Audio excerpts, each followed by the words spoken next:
Hey everyone.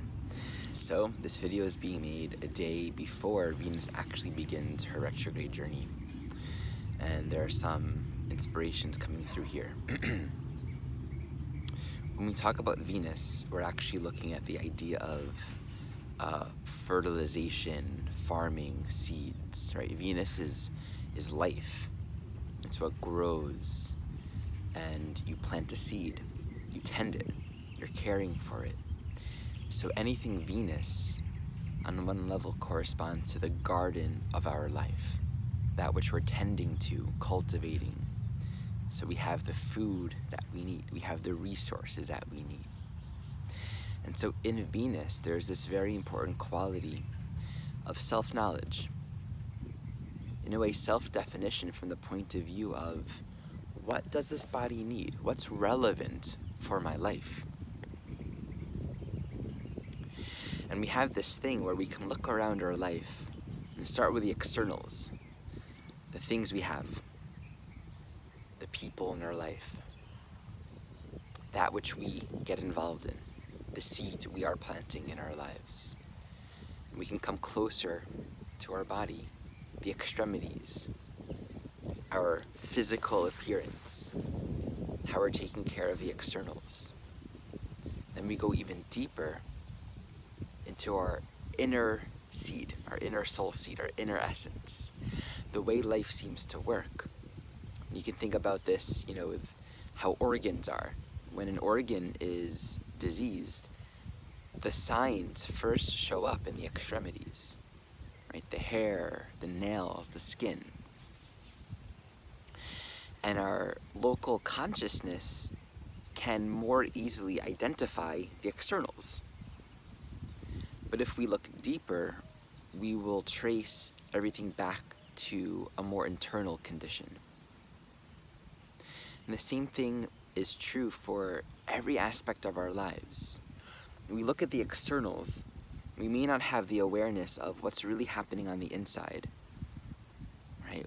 What may or may not be in alignment, what might be needing some more tending and caring. But we can look around the context of our lives, our relations, the things we have around us. It's very easy to have a lot of things that we don't love, to fill our lives with many, many different kinds of stimulus, possessions, relationships, ways of being that produce some kind of pleasurable effect or satisfy some part of our structure of self. It's feeding something that we think is important to us, but we may not love it. And what we have around us that we don't love, that we're not yes about, actually takes up space. And it reflects how easy it is for us on this human journey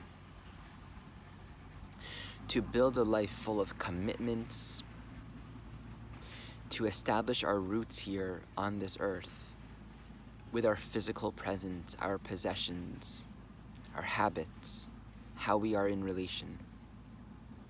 That's just serving an identity structure, a way of thinking of ourselves that isn't of essence, isn't really relevant or true to what's of greatest value and truth to our soul.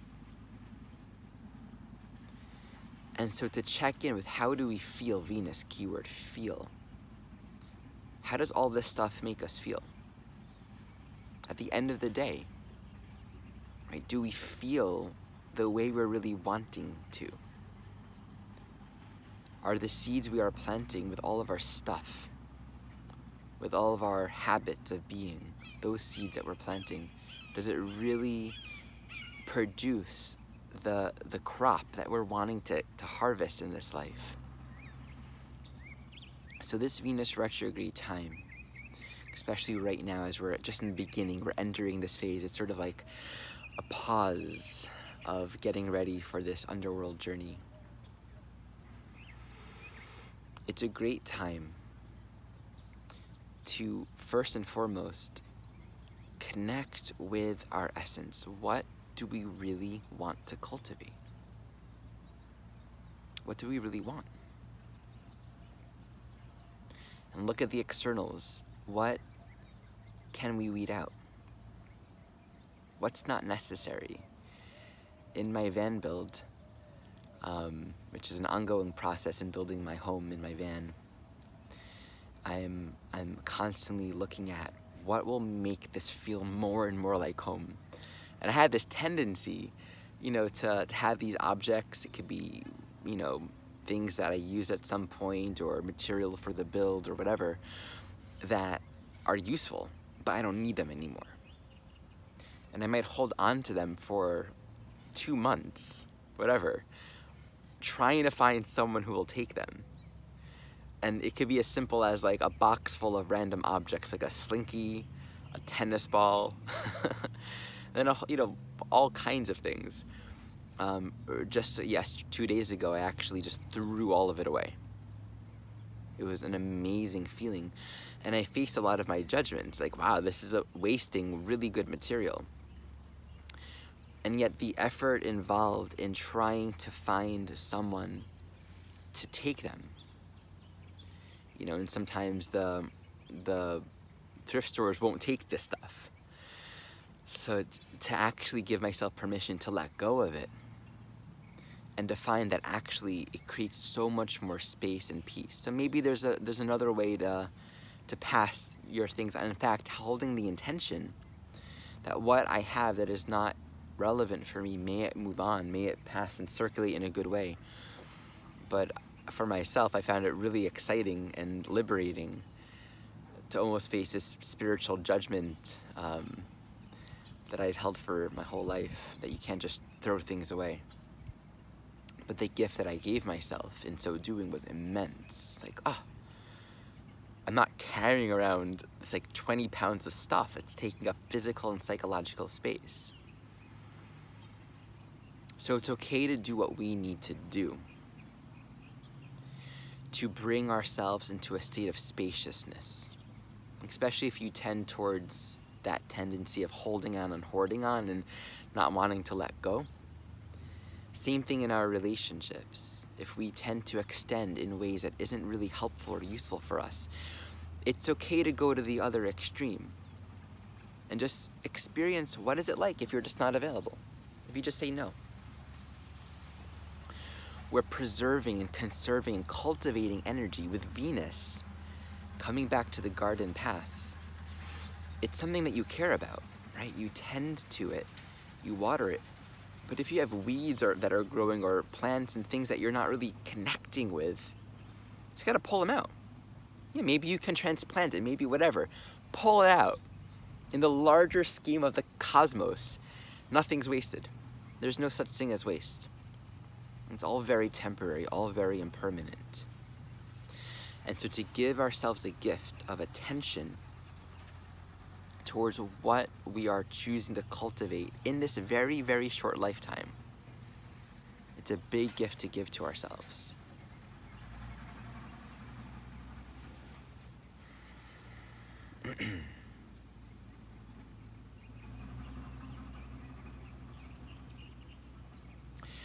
Also, I find if we give attention to the extremities of our life, including just, you know, our physical body, giving ourselves what the body needs, taking care of, you know, just the externals, it helps us, it trains the mind to kind of get more and more to the core.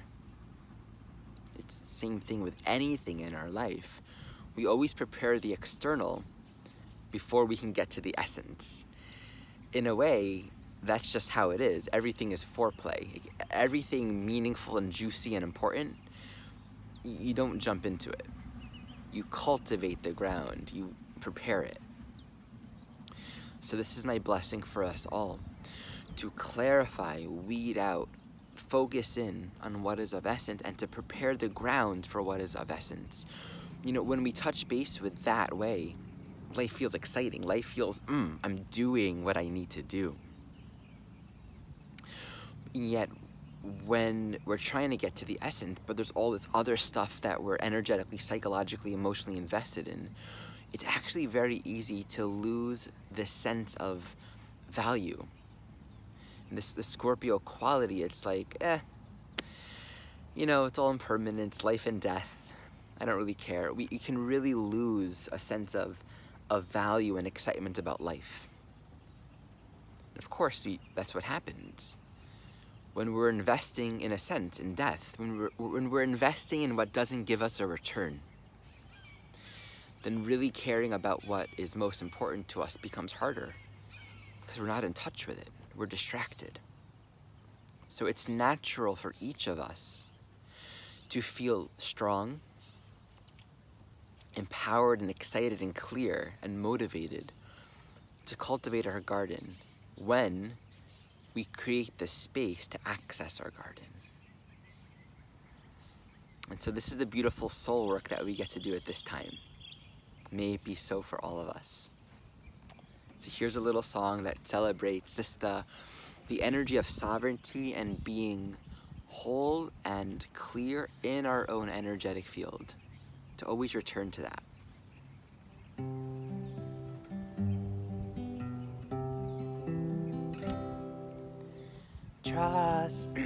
Trust your song. You belong here where you are.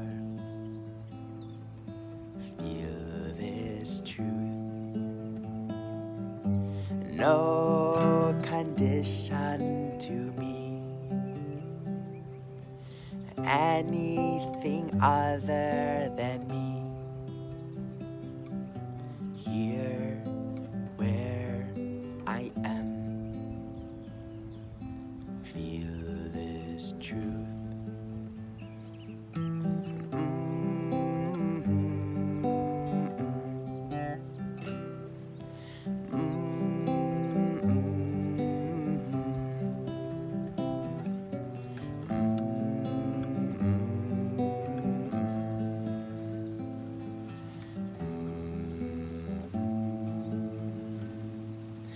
Trust your song.